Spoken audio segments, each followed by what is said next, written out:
You're listening to Happy Voicing. I'm joined with a very special guest today, someone who you might recognize and love their work, whether it's from the Crystal Planet or Clash Island. Here's Ame Belle. All right, I'm joined with a very special guest today, someone that you might have seen on Instagram that has been doing vocal studies for various different VTubers out there. Can you please give yourself a small little introduction?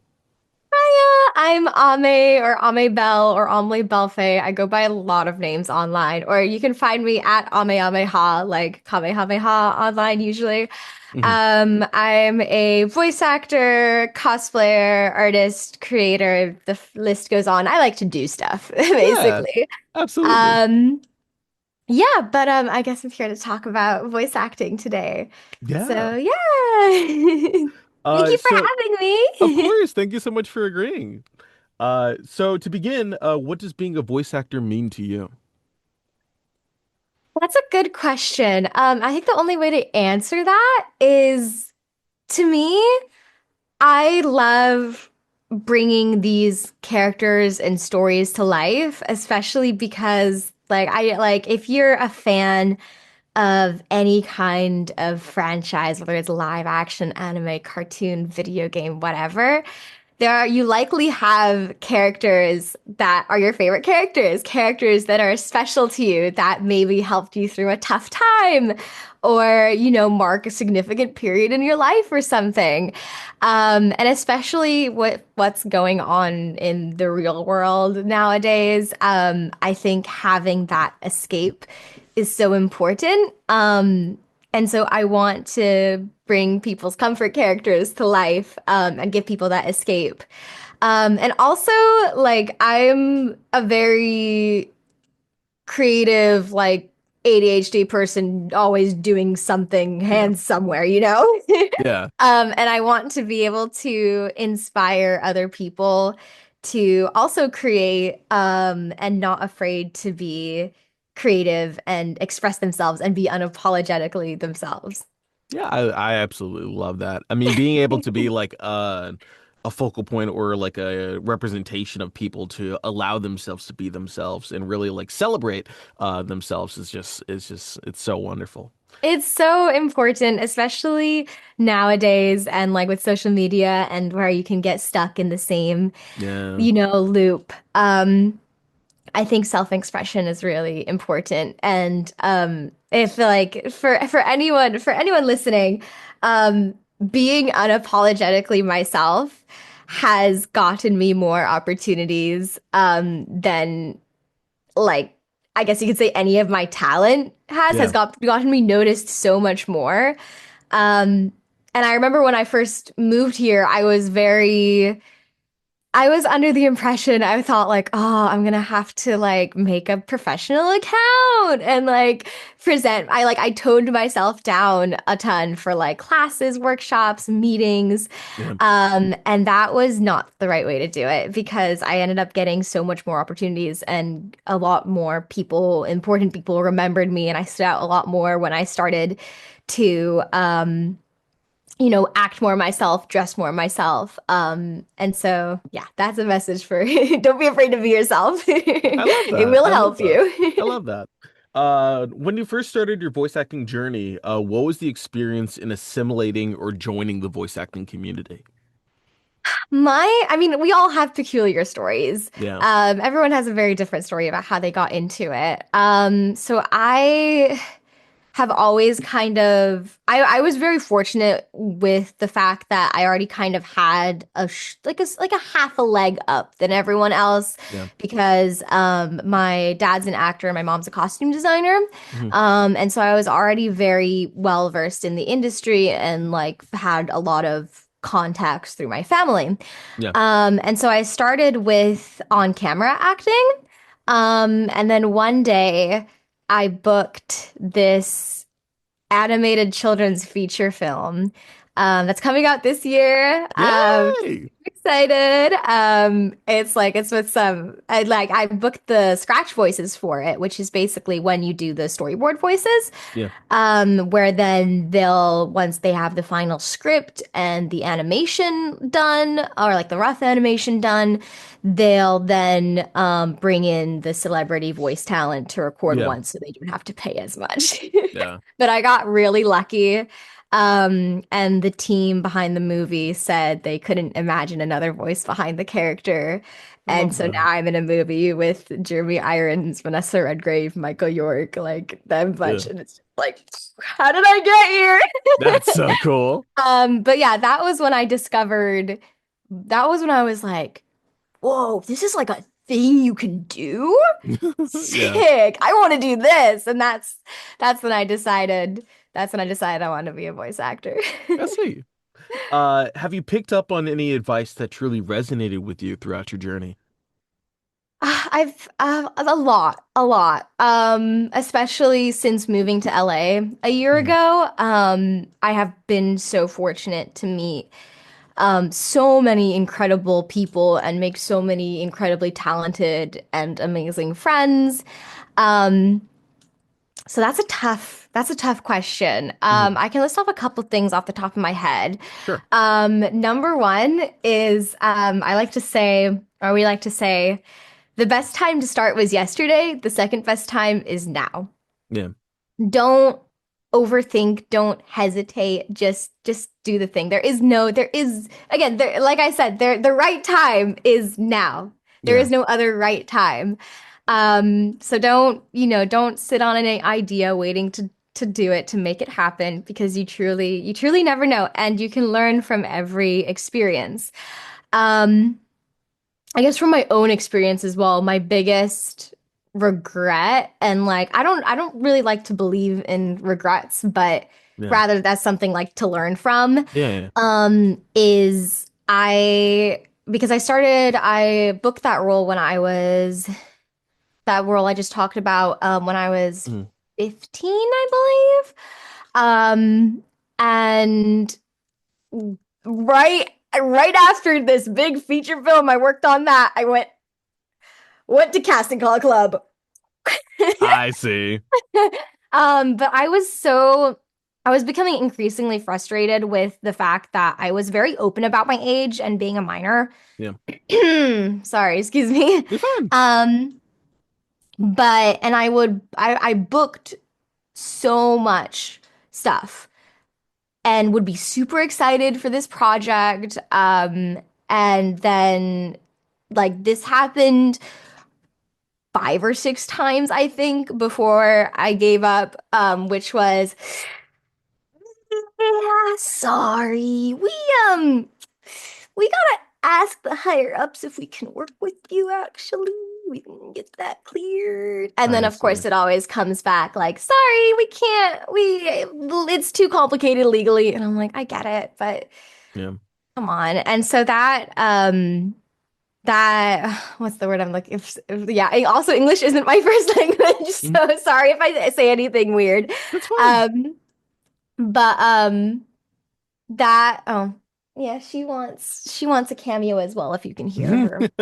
Um, but yeah, that disgruntled me so much that I stopped doing anything voice acting related for Yeah. 2 whole years.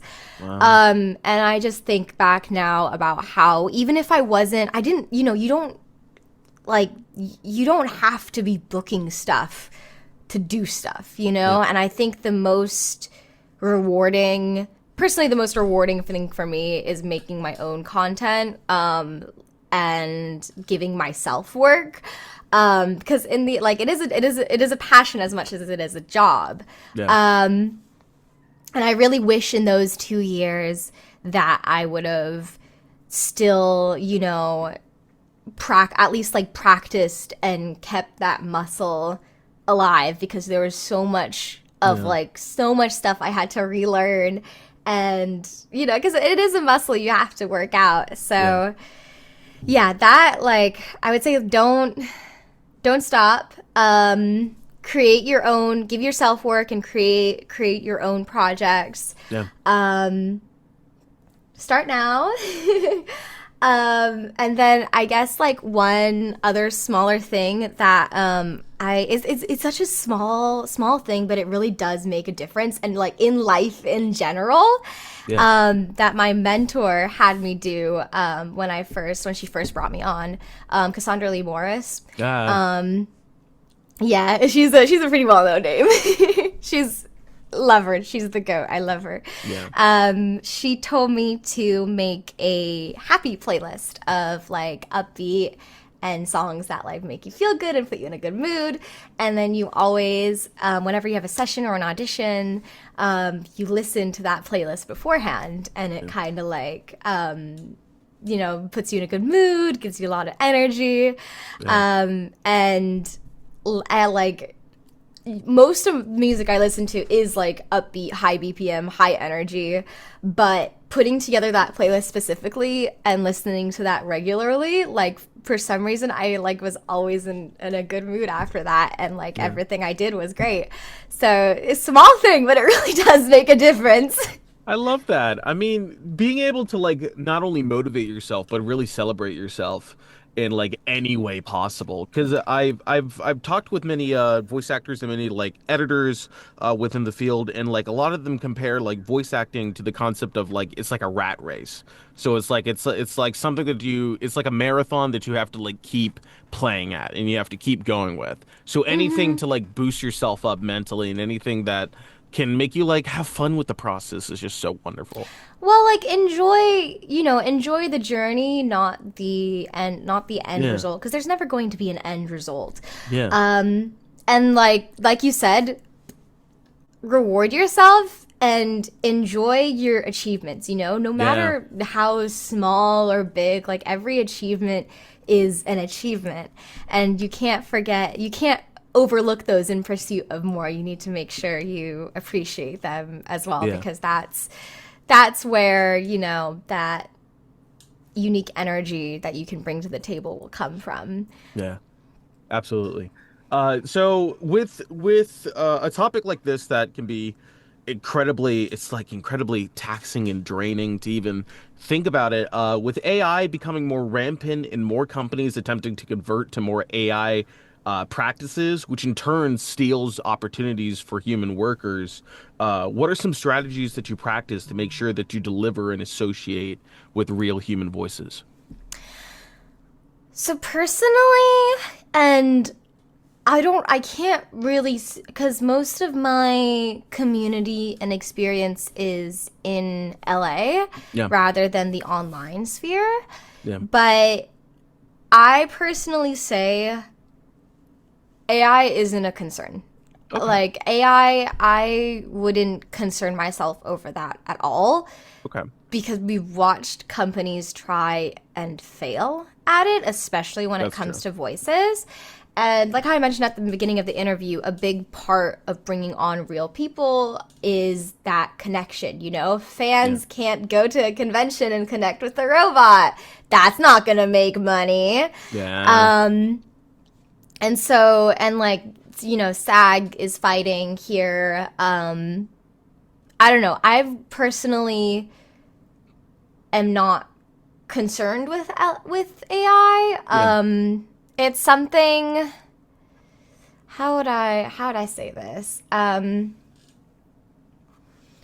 the end, it's AI and the companies and those big corporate companies are something that is out of your control. Yeah. And so there's no real point in stressing over it. All Okay. you can really do is make sure you yourself are protected, which means, if you book a project and get brought on, especially if you don't have representation. Nava has a AI writer document on their website that's free to download, which you can basically send over to any project and be like, hey, I need this signed before I can do any work for you. Okay. And that'll protect you from your voice being used for any kind of AI purpose. So there's stuff like that you can do. It's really good to have representation, especially nowadays with the AI, with the threat of AI. But yeah, I don't think I have no concern with it taking over. Okay. It's just not going to happen. Even if we have some scary moments, like it's I feel like it's just going to be a continuous loop. I And see. again, in the end, it is out of our control. So Yeah. there really is no point stressing over it. The most you can do is just make sure you protect your own voice. Yeah. Don't use AI, which includes chatbots. There are a lot of people who use like ChatGPT and stuff without thinking about it. Yeah. And I think like the most pressing thing we should be concerned about when it comes to AI is the environmental impact. That should Absolutely. be number one concern. Yeah, because that's what's going to affect us the most. Yeah. Absolutely. In your opinion, how can young people seeking entry into the business of voiceover compete with both AI and senior talent? So with AI being less of a like main concern for voice actors, but still like having opportunities with like as you mentioned with like Nava to be able to like help protect your voice whenever you're going into a project. How can voice actors compete with senior talent? that's a that's a good question that even I'm still struggling with now. I would Yeah. say you have to remember that there is a slice of the pie for everyone. Yeah. There is a piece, there is a hole for everyone to fill. You know, you senior talent are just more experienced and more known. Yeah. But that doesn't mean there isn't room for new talent. And I know I've seen it firsthand with casting directors I'm friends with, I know or work with, or agents I know or work with. They are always searching. They are always, always, always searching for new talent because, like, yeah, there's only so many. And you might see this with some of the bigger voice actors where people start to get fatigued from Yeah. them, which isn't a reflection on their talent or skill at all. It's just it's quite normal when you Yeah. hear something all the time, Absolutely. which is even more reason why there's more room for newer younger talent. Um, yeah, when I was searching for rep and sending my cold emails and going to agent nights, I that was one of the biggest concerns I had was I thought, I was like, okay, my voice fills a massive hole in the commercial pie. Like Yeah. there's room for me in commercials. Like I can fill a massive gap in there that's not Yeah. being filled right now. However, in animation and video games, like I'm a white woman with a high pitched voice. There's no shortage of us. I had that I had that opinion for the longest time. And so I was just thinking like what can I bring to the table that will make them want me specifically? Like all I really have above other people, to above, I don't want to say above other people, but like aside from other people, Yeah. is that I speak multiple languages. But when the fuck is Czech ever going to be useful? And maybe for that one obscure project. And I'm not touching Spanish characters or scripts with a 10-foot pole. Absolutely. That's for other people. Yeah. And then after Access, my current agency, brought me on, they told me, they were like, we're so happy to have you because we don't have any naturally youthful and energetic voices on our roster. And then as I started to take more workshops and work with more casting directors and more people, I continuously started to hear like your specialty is your energy. It's the Yeah. energy you bring. Nobody else has that energy. And so that made me realize that no matter what kind of voice print you have or accents you can do, Yeah. nobody else is you. Yeah. You bring you to the table.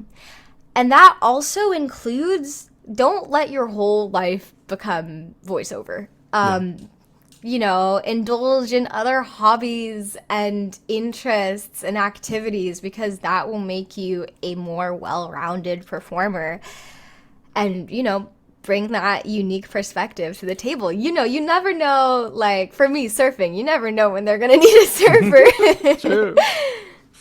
Very true. In your opinion, what preparation do you see as most helpful for the field? So this can either be once you're in the booth and you got the character, what do you do to like warm up and get yourself in the mindset of that character? Or when it comes into like cold calling or cold emailing, how do you get in the mindset of like being a voice actor and getting ready for the project? Well, everyone has their own different methods and processes, and it's just a matter of going to going to classes and workshops, and again expanding that mindset and those Yeah, experiences, where you continuously put more tools in your toolbox. absolutely. But personally, this is silly, but this is probably not what you're going to be expecting me to say. But personally, I really like to, when I get an audition, when I get a script from my agents, I'll sit down, and I'll start doing my script analysis, which means anything from, who is this character? What do they want? Why do they want it? How do they want it? Yeah. Acting stuff. Yeah, absolutely. And then like what's, who are they talking to? What's their attitude towards that person? How many people are they talking to? How far away are they? Just knowing I don't look too far into the words I'm saying, and more into why I'm saying them, Yeah, because then they can come out naturally with those interesting choices that will make your audition stand out and feel more real. absolutely. Yeah. Another thing I look into is, which I was going to go into originally before I went off on a tangent, is what's the setting? Where are we? And how does this character feel about the setting? Is it their space? Are they comfortable in it, or is it someone else's space? Is it an enemy's space? And once I figure out, like, sometimes the setting is said. Sometimes I know what game I'm auditioning for. Sometimes Yeah. I know, where this thing is taking place. And sometimes I have to use context clues. Like yesterday, I did an audition for a children's animation, and a lot of the lines had hotel, hotel, hotel. So I was like, Yeah. okay, this is in a hotel. Yeah. And so I like to, while doing that script analysis, once I know like that setting, I'll look up a soundtrack. So for example, if I'm auditioning for like Genshin Impact, I'll look up a Genshin Impact soundtrack, Yeah. or hotel lobby music for a hotel. Or for example, I had this audition for this. It was like this Mario Kart like game. Yeah. It was like Go Kart Rider Rush or something like that. Yeah. And they have a really fun soundtrack that's like super upbeat and gives you so much energy. And so I Yeah. just had that playing. And I would sometimes like just like play it to refresh my mind, Yeah. while recording as well. And I find that just like really brings you into the world, and the setting, and it's a small thing, but it can elevate Yeah. your performance so much. Either that, or it's just a me thing. No, yeah, it helps like tremendously to like embody yourself within this character and find the parts that like resonate with you from your personal experience and your personal life into the character that you're going to be presenting. And it's absolutely wonderful advice. Uh, has there been a role for you that has been rewarding to you? So this can either be like something that was a new barrier of entry for you to get across, or if this is something that like whenever you look at the repertoire of voices that you have performed throughout the years, that you look over at this one and go like, this has been something that has just meant a lot to me. That's a good question. See, I feel like the go-to answer would be that film I mentioned, because it's it's definitely my biggest project. Yeah. But it's actually this stupid little animated YouTube show called Clash Island. Yeah. It's this total drama parody, but with VTubers, content creators, streamers. Yeah. And oh my God, not only was this a really like a challenging role for me because I play Iron Mouse and Pokimane in that. Yeah. And I had to learn Iron Mouse's incredibly unique voice and unique Puerto Rican accent and be able to portray it as authentically as I could. And so when preparing for the role, I would just I would put Mouse's streams on in the background, and I watched hundreds and hundreds and hundreds of hours that I just repeated and repeated and repeated. Yeah. And then when working on that, when that first episode came out, and I had just moved to LA, and I was brainstorming on what kind of content I could make as a voice actor. Because I had only kind of just done posted my cosplays online and stuff before, and nobody really knew I was a voice actor, and that kind of bothered me. It was so I was very much adamant on I'm a voice actor, guys, I swear. And so I was trying to brainstorm on okay, what kind of content could I make that could be interesting? And then I was like, okay, what if I just had this really fun role come out? Why don't I do something about that? And that's when I realized, when coming up with that video, that's when I realized that I kind of had this process when voice matching. And I just kind of broke that down and then elongated it into a 10-minute video where I basically just talked out of my ass and it made sense.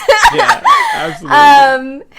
And then that's kind of what skyrocketed me into more have more of an online presence as a voice actor. Yeah. And it was also so rewarding and felt so good to read all the comments on those videos. Mainly of the people what stood out to me the most was a couple of trans people commented and said that really helped them with their voice transition. And I that made me feel that made me so happy. That's so wonderful. Yeah, and then that as I continued to get better at voice matching and kind of realizing oh, this is a really unique skill. I should do more with it. I then started also brainstorming ideas on how I could combine my cosplay content and my passion for voiceover, which then I bridged that gap with ASMR, and I started writing my own scripts for the characters I was cosplaying, and then I would dub them over, voice matching the character, dub those scripts over, voice matching the character, and posted them. And that was really rewarding as well, helping people. Because ASMR is sleep aid, and so I was really happy to see a lot of comments being I've replayed this video five or six times now, and I've fallen asleep every single time. I haven't watched it to the end. That's made me so happy. Yeah. And so that kind of all started from Iron Mouse. So I would say and oh my God, Jesse, our director, is a phenomenal writer. Yeah. And genuinely, I watched, because we just got the rough draft for the second episode. Yeah. And I was sat there while skimming through, making sure everything was okay, because we were double checking it. Yeah. I was just sat there laughing. It was, and it's so hard to I usually don't laugh out loud at most stuff, so that was saying a lot. Some of the stuff we say in that is so funny. I think one of my favorite lines, and my little when people ask me to do my voice lines. Oh, how have I forgotten? I've forgotten it. You live in a place that smells like piss and farts? Ew! Yeah, that's one of my favorite lines ever, and it gets me into her voice every Yeah. time. I love that. That's so amazing. Yeah, And it's so so great for having like an opportunity to be able to help elevate also trans voices as well and help them whether it's personify with themselves or be able to better voice match the person that they truly are. It can just be I love hearing whenever any types of trans voices or any types of trans elevation can be done. It's just absolutely beautiful. I know that yes. I know that we're running out of time, but there's one last final question I wanted to go with for you. And it's if you were to give a bit of advice to a younger you with all the experience you've garnered up to this point, what would you say to a younger you? Don't stop. Don't stop. Keep going. Keep creating. Don't be afraid to create. Don't be afraid of your ideas. Don't be afraid of being different. Um, and yeah, don't be afraid to be yourself. Don't be afraid to really be unapologetically yourself. And also, you'll like future you, I promise. Just keep going. I love that.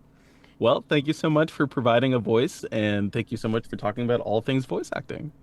I will also, you Yes, asked, one of the questions you had prepared was if you had any classes or yes, workshops. yes. I do have a little list. It's kind of old, so I gotta Sure, go update ahead. it. Go ahead. But I will send that to you. Yeah, that would be great. Um, yeah, so, All right. Thank you so much. yeah, thank you so much. Thanks for listening to this edition of Happy Voicing. I hope you enjoyed it, and remember, whether you're starting out or experienced, break a leg and happy voicing.